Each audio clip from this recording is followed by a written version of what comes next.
Mute. Hi, everyone. We are just getting this live set up. So while we wait on that, go ahead and give me a hello in the chat and let me know where you're streaming in from. And we will hop back on soon, hopefully when Bruce gets here.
Hi, everyone. We are just getting set up, so please hold.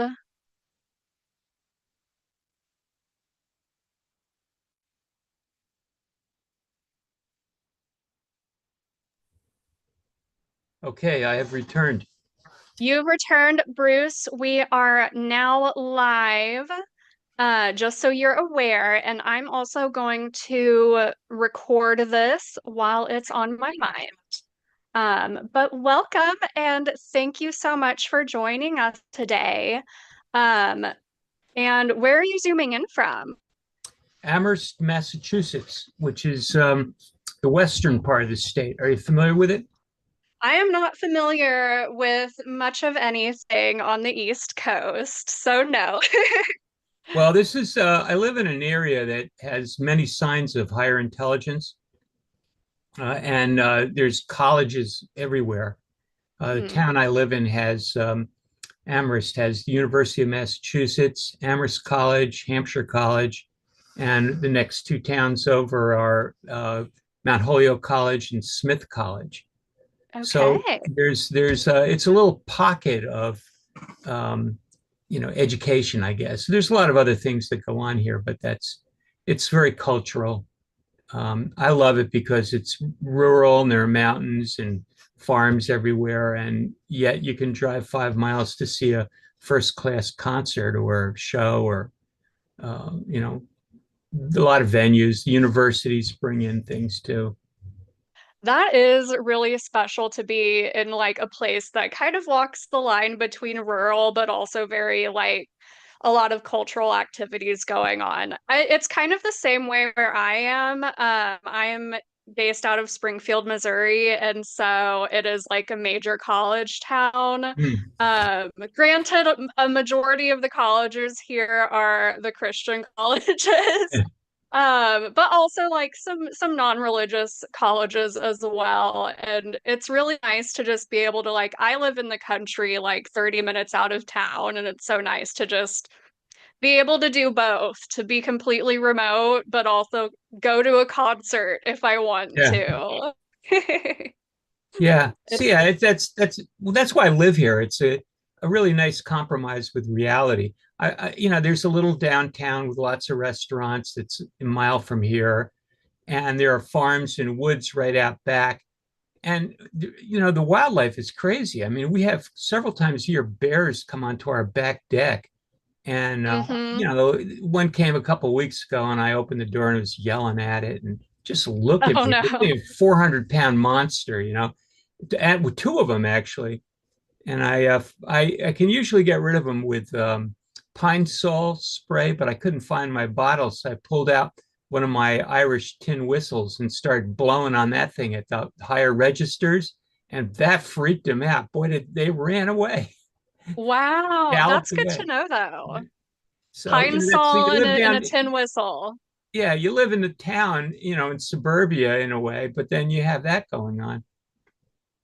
You never know what to expect. We do have bears down here, but it's more rare, but it's not a completely unheard of occurrence. So it's nice to know to that I could just use my pine sol on hand if it comes down to it. Yeah, bears don't like pine sol. Okay, that is good to know. Is there any sort of reason behind that that you know of? Well, I didn't know. I mean, I was getting tired of these bears ripping down my bird feeders and walking around and knocking over chairs and things.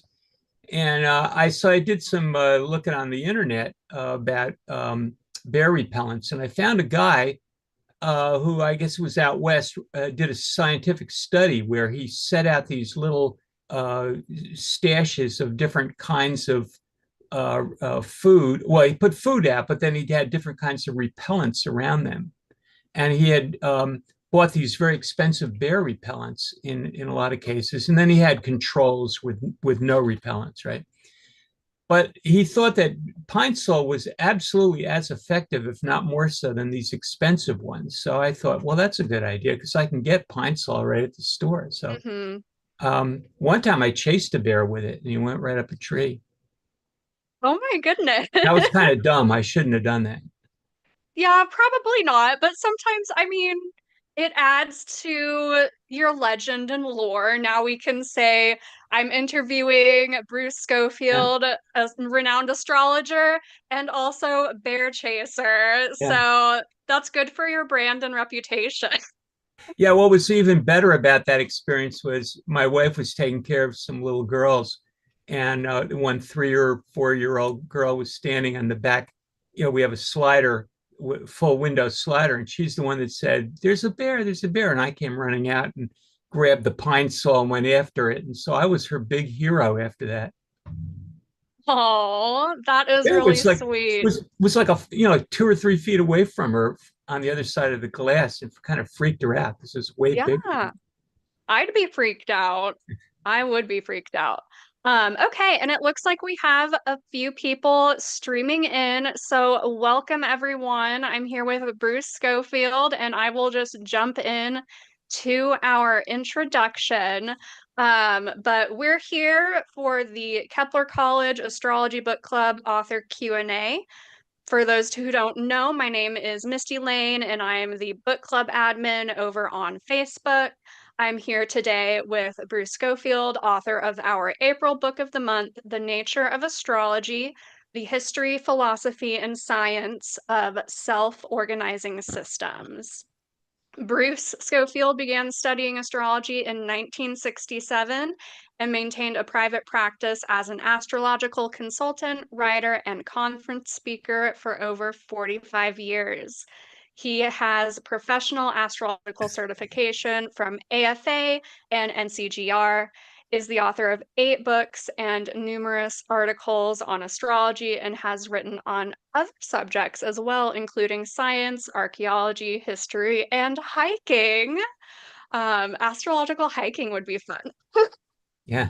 Since 1979, he has served on the education committee of NCGR as a member and director, and is currently president of the Professional Astrologers Alliance, an astrological certifying body. Bruce holds an MA in history and a PhD in geosciences, and has taught evolution and the science of Gaia at the University of Massachusetts, and astrology and astronomy online for Kepler College. And he lives in Amherst, Massachusetts, as we were talking about, which I guess be careful of bears if you ever go visit. But welcome, everyone. I will be keeping an eye on the chat in YouTube. So if you have any questions along the way, please don't hesitate to type them into the chat box and we will get them answered. In the meantime, let me know in the chat box where you're zooming in from and if you've been reading the book with us in the book club. And if not, again, any questions you have about it. But Bruce, so let's jump into the questions. In our book club, we did focus on part 2 of the book. So the nature of astrology is split into 3 different parts that you told me that anyone could read as it's just as like an individual book of itself, which I really appreciate, especially when it comes to such knowledge dense material. It was really good to kind of have that freedom to jump around. So I do appreciate that. And it is broken up in such a way where you can really read just what you're interested in. So we did focus on part 2, and part 2 is titled The Decline of Astrology in Thought and History. And for any of us who are into astrology at all, we know that astrology has really had its peaks and valleys when it comes to its popularity and its impact on culture throughout the last several thousands of years. So, Bruce, can you share a summary of your thoughts on the decline of astrology in history and maybe where you see astrology going today? Well, that's yeah, that was what I addressed in that section, part 2 there, section 2. It's complicated. When I first got into astrology many, many years ago, I was also interested in history. And the question, why did astrology decline so much, was forefront in my mind for years and years. I mean, it still is. I have a much better handle on it than I did. The fact remains that even till today, if you're a professional person in most professions, if you are also do astrology and admit it, that's professional suicide. I mean, this is a very bad situation. And so what happens is the astrological community kind of operates under the radar, and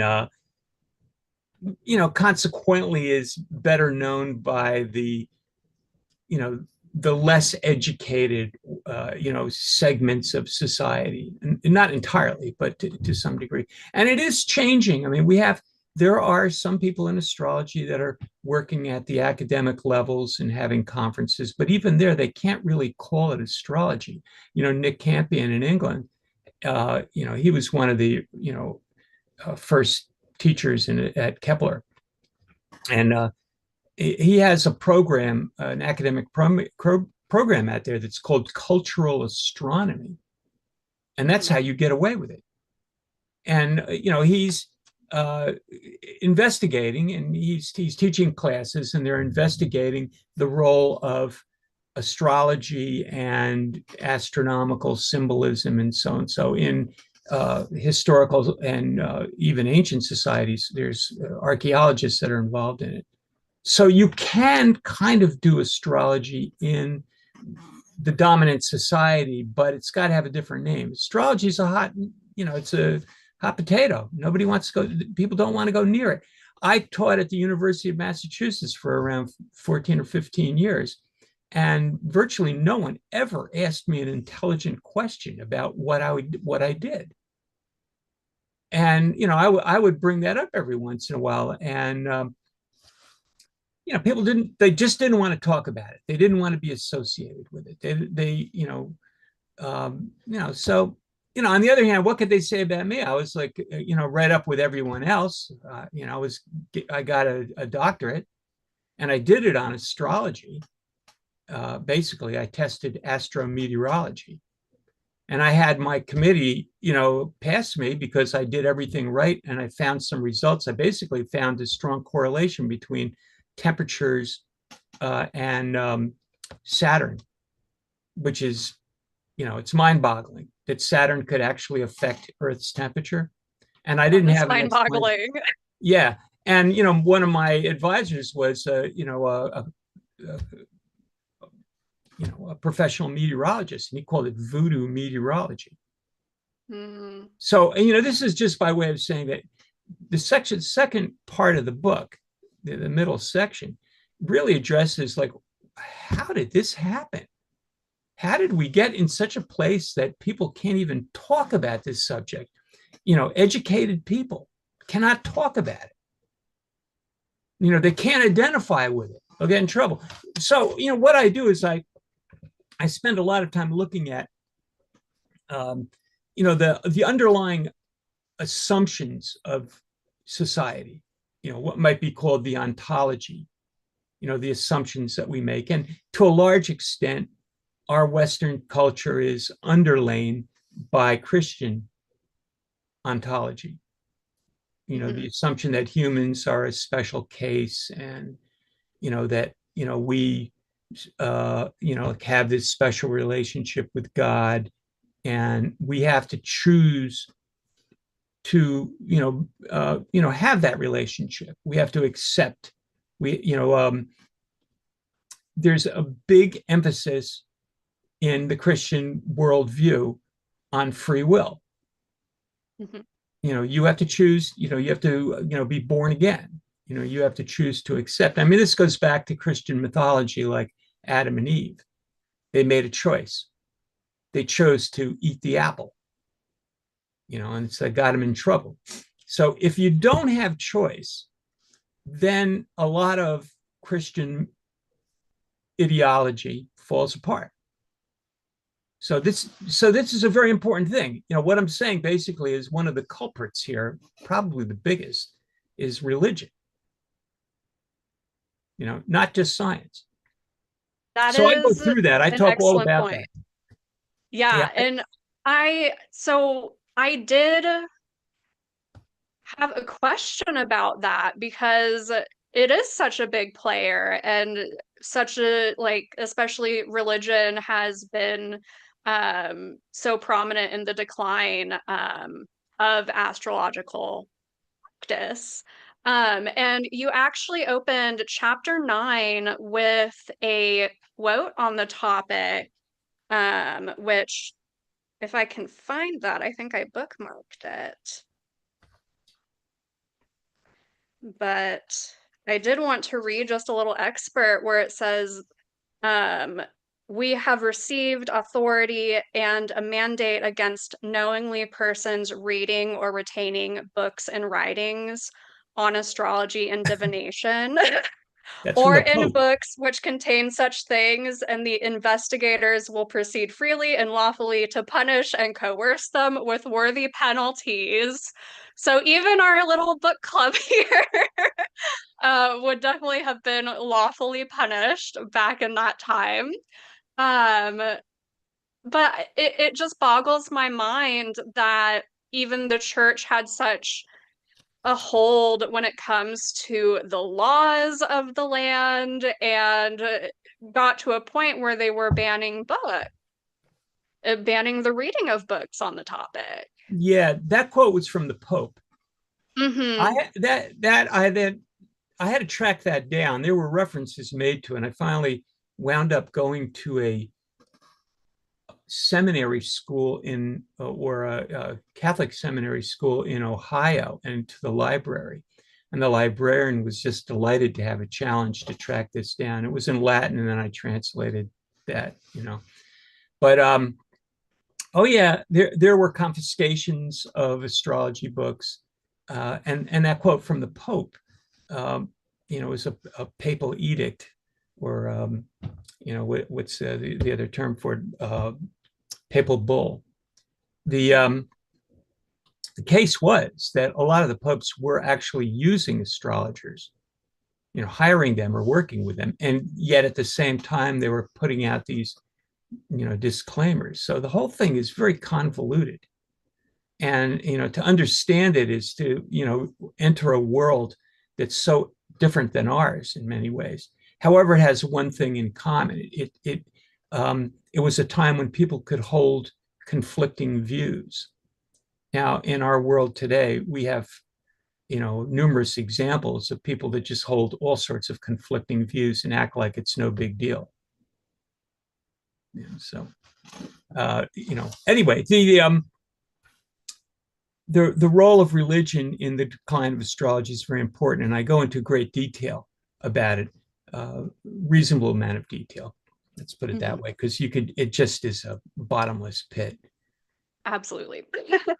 Um, and the particularly the Christian religion was so deeply enmeshed and imprinted in Western people, largely through the from the Middle Ages, that it took many, many years, even into the 20th century, for people to be able to feel comfortable to walk away from it. I wrote one of the things I've done all my life on the side. I've been a rock and roll player and wrote songs and played electric guitar and all that. Still do it.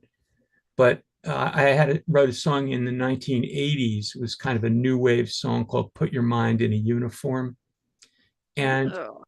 I have lines in it, where I kind of associate religious fundamentalists with people that just like they're in lockstep with an idea, they never think about it.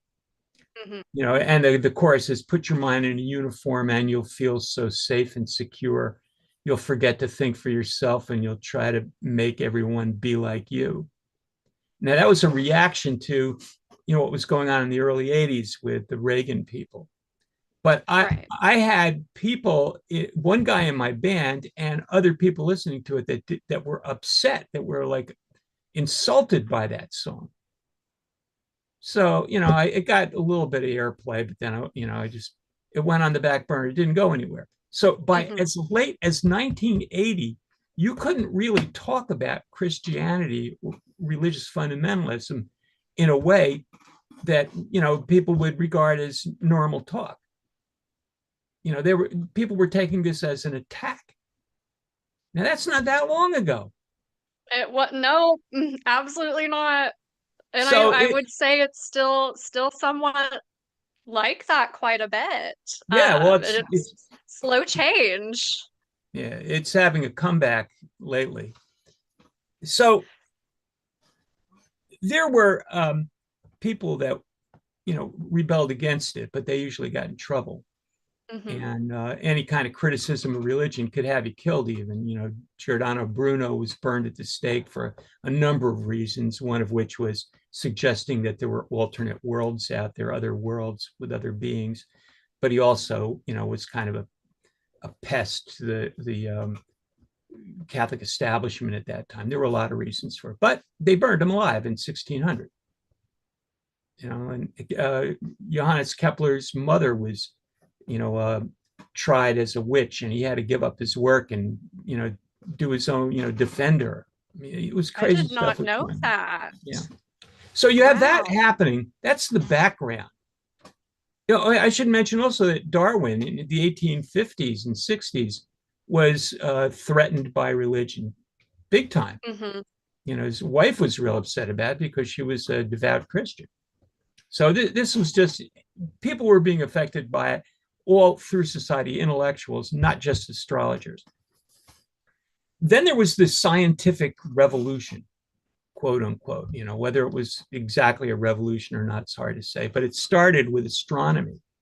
The astronomers, um, Copernicus brought back this old idea that the sun might be the center of the solar system, and came up with a way to model it that was it was okay. It was kind of sloppy. And then there was this roughly 100-year debate about it in Europe, and finally Kepler mathematically modeled it properly. It showed that the planets are moving in ellipses.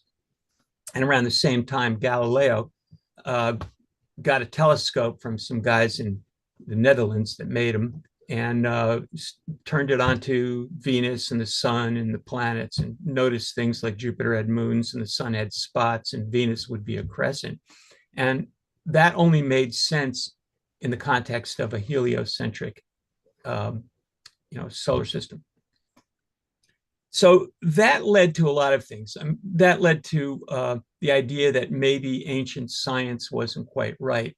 And other fields like chemistry and physics in particular began to try out new things and do experiments. And eventually by 1650, there was this experimental method in place where in order to decide whether something was true or not, you had to study it and map it out and ideally be able to make a 100% accurate prediction based on mathematics, like how fast does a ball drop from a tower, or when a planet is going to be in a certain position. That was being done all along by astrologers and astronomers, but now the astronomers were really good at it. And at the Hmm. same time, the astrologers they were okay with this heliocentrism. They weren't against it, at least a lot of them. They were some of the earliest supporters. So there's a funny thing going on here. You can't say that the astrologers were unsupportive of the scientific revolution. They wanted better ephemerides, is what they wanted, and better calculation tools. So they weren't bothered by it. But then there came this point where what the scientists were proving about nature was kind of disturbing to the religious establishment. Hmm. And they were all very religious themselves anyway. So what they did is they kind of converted the argument in a way, or it evolved that way, that what they were doing was examining the glory of God's creation. So they were doing God's work and It really discovering. all goes back, it sounds, to what you were mentioning earlier about how astrology, even today, you have to rebrand it a little bit for it to be socially acceptable. Yeah, well, the scientists did that. They said, Hmm. "Oh, we're doing all this work, and we're discovering God's hand in nature. So that's great. Plus we're creating labor saving devices and finding ways to make more money. One of the things about the scientific revolution that really got it going was they developed pumps and things like that to mine coal more effectively, or uh, built engines eventually and things like that. So the technological repercussions of science helped sustain it. But they were very early on challenged by religion, and that's how they got away. The way they got away with it was saying they were just, examining God's work, and this is all for the glory of God. And you had basically this idea of intelligent design, that the world was created in this way by God that could be shown in mathematics and other more sophisticated ways, other sophisticated ways. So that was going on. In the end, though, I think the free will part of it was, it was sustained by religion, and astrology never really adapted to it, didn't have a good enough answer. And astrology Hmm. back then was kind of fatalistic. And Right. probably, from Hellenistic times on, what we call Hellenistic or classical astrology, there was a lot of attention paid to things that were very uh, deterministic. And that was probably true in those societies. When you would have a bad aspect, you might die. You Hmm. know, today you could have the same aspect and you might stub your toe and or break a leg and go to the hospital and have it fixed. So it was just a more extreme world where people experienced their charts in a more definitive way. And so the astrology adapted to that, and it was, very deterministic. So here we go. We have, astrology is talking about fate, no choice. Religion says that's not good. Then astrologers, slowly began to, look at that problem. And we got, by the 20th century, humanistic astrology. Dane Rudhyar brought astrology more in line with psychology and Hmm. some other subjects. But not that wasn't the only way that astrology moved through the 20th century. There was also theosophy that actually started in the late 19th century. So astrology had itself associated with theosophy, which is probably much bigger. So many astrologers were affected by theosophy. Alan Leo for one. Um, and that was kind of a throwback to Renaissance astrology. Theosophy is basically Renaissance naturalism, Hmm. which is a kind of a conglomeration of Neoplatonism and Hermeticism and Kabbalah and Stoicism and a number of these other ancient philosophies all mixed together in one bag. And Right. with Theosophy, they threw in a little bit of Indian philosophy too. So that was an association that astrology made in the 20th century. It fit in well with them because it always fit in well with Hermeticism. And, I mean, people associated with Hermeticism and Neoplatonism and Stoicism didn't have much problem with astrology. They saw a place for it. Right. You know? um, In my experience with just what I've like learned about theosophy, it seems like it is really more about that open exploration that astrology might be more welcome, it seems. well, yeah, I mean, I don't think I'm wrong. I think that Theosophy was just a rehashing of what was going on in the Renaissance. There really Hmm. wasn't much new except this, the new ingredient was Indian philosophy, brought in more reincarnation. But most of it was basically what's called Renaissance naturalism. And astrology was a part of it, but astrology was a part of it in the sense that it offered a way to explain, you say, the different levels of the planets. It's all very hierarchical. Theosophy, Right. where you have this hierarchy, just like as in Hermeticism and Neoplatonism, you have the sublunar world, realm, and then you have these various levels of heaven, and human beings are in the middle of it somehow, and the energies are going down and then they're going back up. It's a model. There's no real evidence for it. And, but back then there was no real evidence for anything other than, if you ran into it and it hurt, then okay, then it must be real. And what the scientific revolution did was found a way of testing reality to distinguish between this and that. And it's taken 300-400 years to get adjusted, for humans to become adjusted to this. Anyway, what I was getting at is that this association of astrology with theosophy continues to this day. Hmm. Basically, what's called evolutionary astrology, which is not, it's the use of the word evolution in that um, type of astrology or name of astrology is not used the same way as science uses the word evolution. Those are Right. two different things, and people don't appreciate that. Um, but evolutionary astrology does bring with it quite a bit of theosophy, quite a bit of some of the assumptions, fundamental assumptions of theosophy. So we have a situation here where astrology is under the radar or in the garbage can or the closet or the attic or the garage or something. with the rest of the world, largely because of the assumption that astrology is fatalistic. And also, it's a class thing too, because if you don't have people in astrology at the high end of the culture, people think, well, it's lowbrow. We don't want to go there. Hmm. And then you have astrology at the same time in the 20th century moving along in the context of this theosophical framework, which brings in things like reincarnation, which is another hypothesis. There's no proof for it. There's all sorts of stories, all sorts of interesting things, and I'm the first one to say we live in a mysterious world. We We do. definitely do, and anybody that claims to have an answer to it all they're fooling themselves, and don't be fooled. It's a good I, rule of thumb. That is definitely the lens through which I see the world. And even, in any sort of like science or like spiritual content or even astrology content that I read, I take it with a grain of salt if someone is speaking in absolutes and acting like, yes, this is the absolute answer. It really all goes back to make sure you're asking yeah, questions. yeah, you have to know your limits. That goes back to ancient Greece.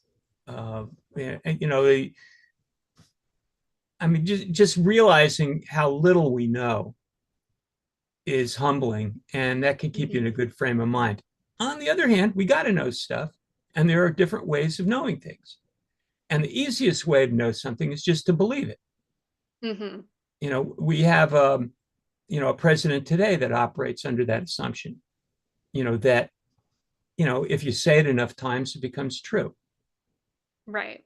And the more power you get, the more you control what's true. That's knowledge, but it's kind of stupid. Then there's collectively produced knowledge, which is what science is. You have a group of people. You might have one person that says, hey, this is something I've observed. So let's test it. And then you have a lot of people test it, and if it fails, throw the idea out. But Hmm. if it keeps passing muster, then it becomes a scientific fact. But in science, it's always provisional. Science is a social method that goes back to the ancient Greeks, but it's gotten better. The techniques are better, and in particular with instrumentation. Once science got instrumentation, we had the scientific revolution. You know, and astrology didn't have any instrumentation until the computer, really. Yep. Yep. Uh, so with the computer and just bringing it into like modern times, one thing that I noticed some patterns when you were in part two going through the history, and I just was noticing these patterns, and but I'm like, huh, this kind of reminds me of something that's going on today. So one of those that I noticed was this tidbit that you wrote about the invention of the printing press and how it both helped but also hindered astrology in society. One, it helped because astrologers were able to publish their findings and publish their research and get that out to a wider audience. But then at the same time, they were also publishing like maybe absurd political types of predictions, getting those predictions totally off the wall, and then that in turn making the public view of astrology plummet. And I did notice that that could be a thing that's happening right now with social media, especially, and you get a ton of people just, whether they're astrologers or researchers or anyone publishing their predictions about the world. And I remember after, not to get like too political or anything, but after the prediction or after the election, the presidential election in the US here, I noticed that there was a downtrend with people being like, I don't trust all of the astrologers that I've followed on social media who said with such confidence that who and who was going to win. So do you think that as technology advances and we do become a more computerized type of world, and then even with AI on top of it, what are your thoughts about the future of astrology with all of that? Well, it's going to be tough. In basically my book, what I'm arguing is that astrologers really need to take a step back and look at what's going on. And the first thing that I'm suggesting is that it's that we recognize that astrology has to be a subject, and that immediately eliminates this notion that I kept hearing from the time I first got into astrology in the 1960s to the present day. Is astrology a science or an art? Hmm. I'm saying that is a stupid question, and that should just be thrown out the window. Because if you define astrology as a subject, you have the answer. The practice of astrology is an art. It's a craft, just like medicine or a psychotherapist. It's not a science. It benefits from scientific data, but it's not a science by itself. And then if astrology is a subject, you can have a category called the history of astrology. And a lot of people are working on that, and they're doing very good work.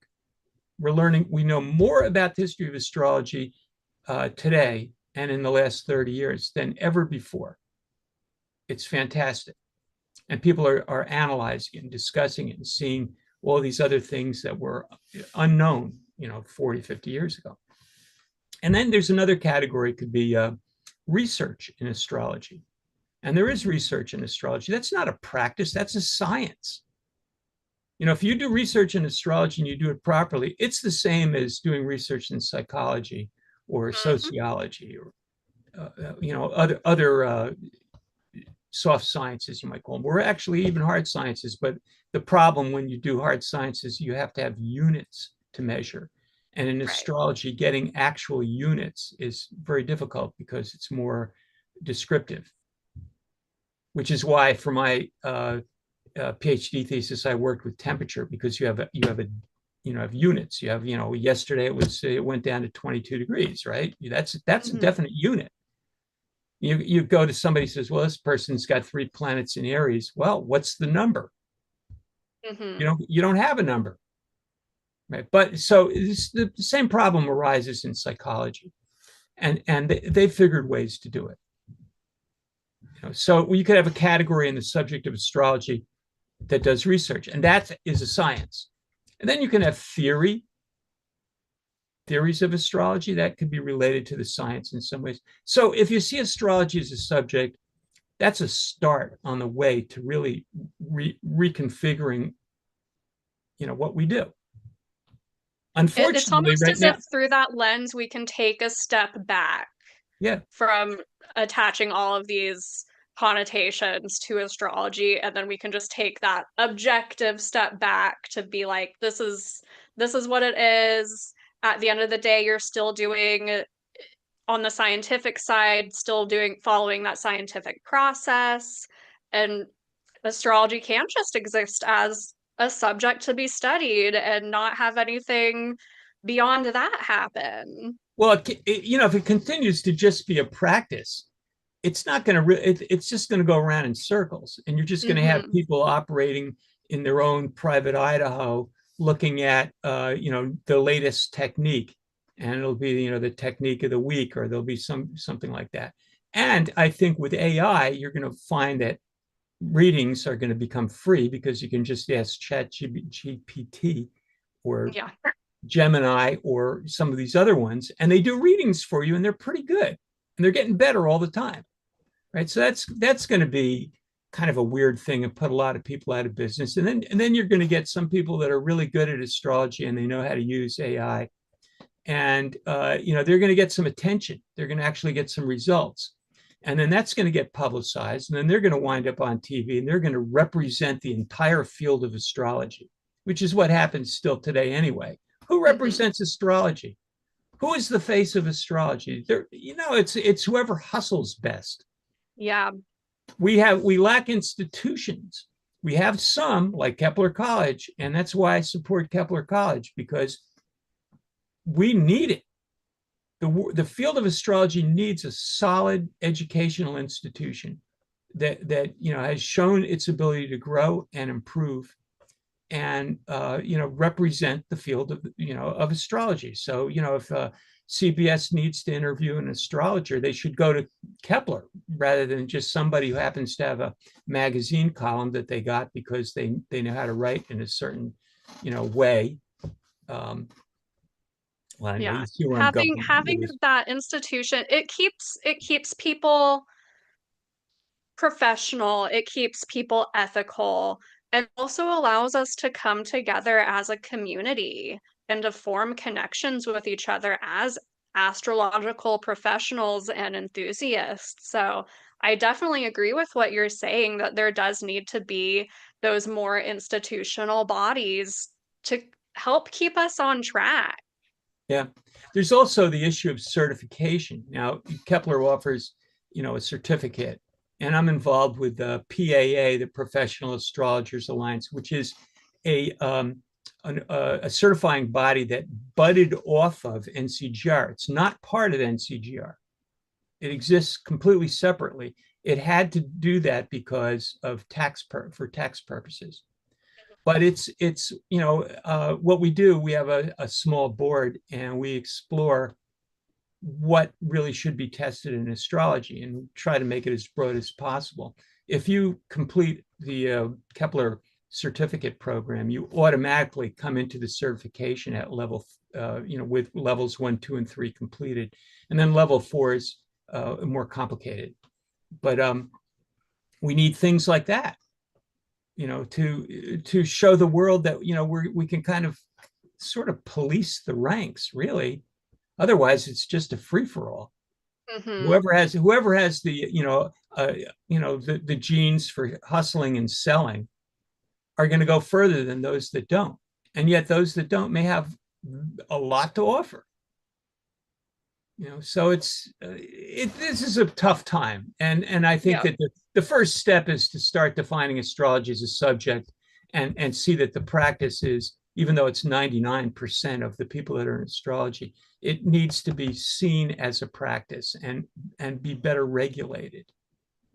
And things like research, they don't pay. That's why people don't go into it.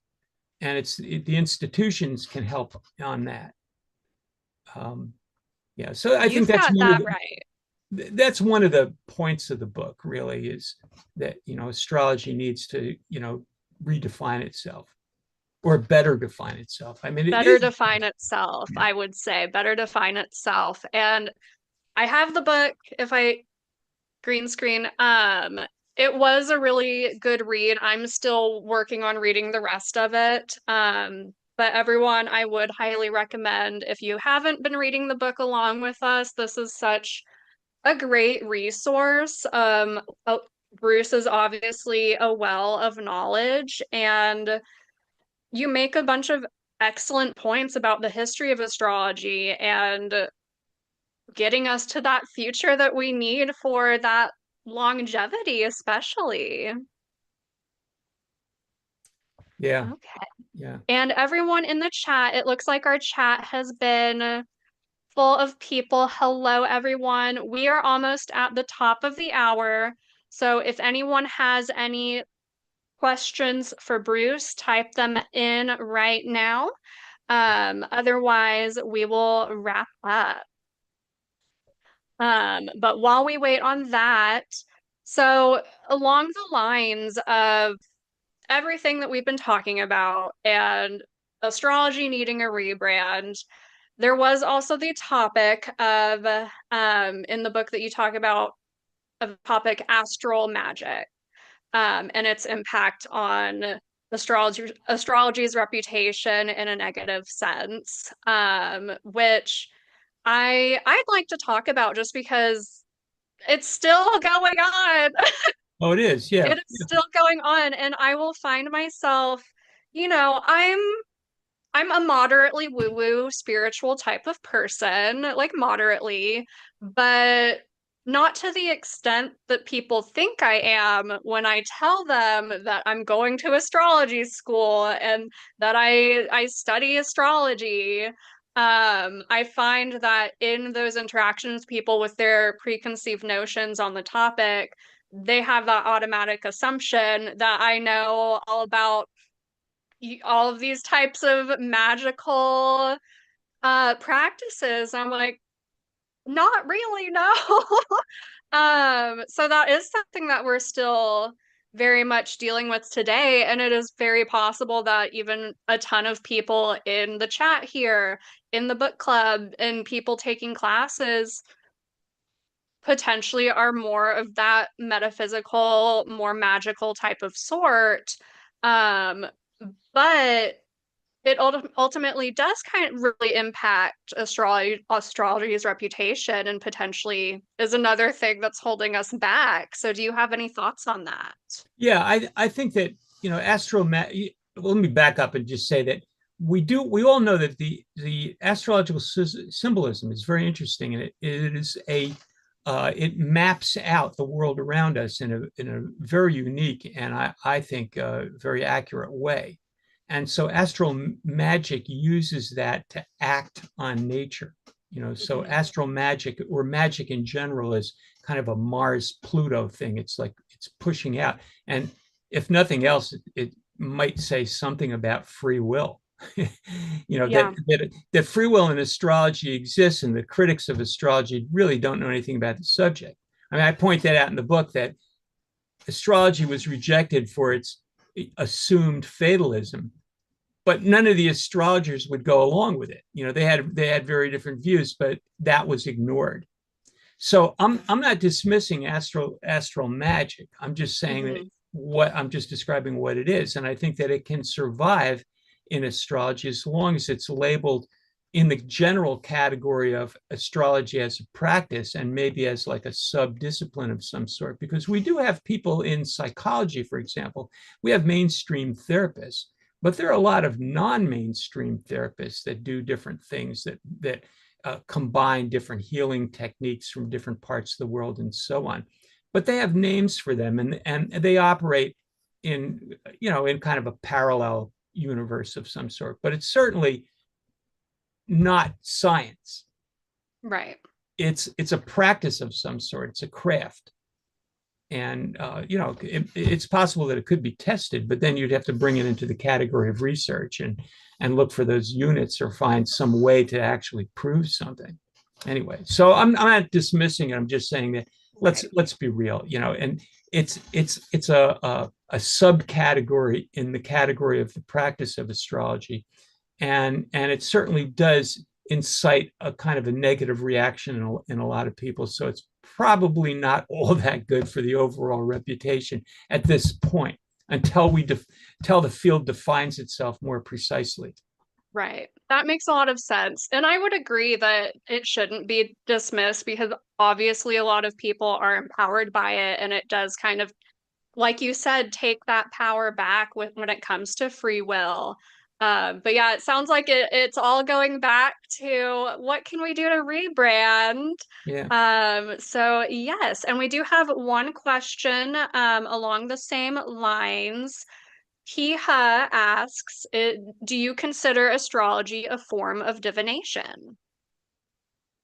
Well, what do you mean by divination? I mean, that's the big question. Does now traditionally divination would be that you're working with the gods, and this implies something. This is a very important concept that I spend some time in the book talking about participation. And astral magic would be another example of that. The idea that people can participate with the unfolding now, the universe itself. And I think this has healing benefits. I think it has a lot of benefits that we think are going on. They've never really been tested per se. But as with astral magic, I'm not going to dismiss any of this stuff. I just think that it needs to be placed in the category that in a category that represents what it really is, and within the context of the larger category of astrology as a practice, the practice part of astrology.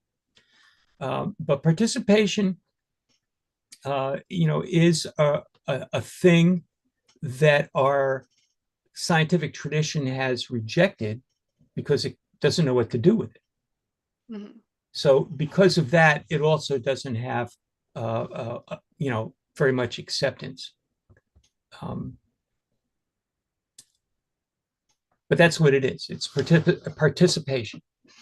Participation. That does seem that it's what it boils down to when it comes to the more magical side of Yeah. astrology.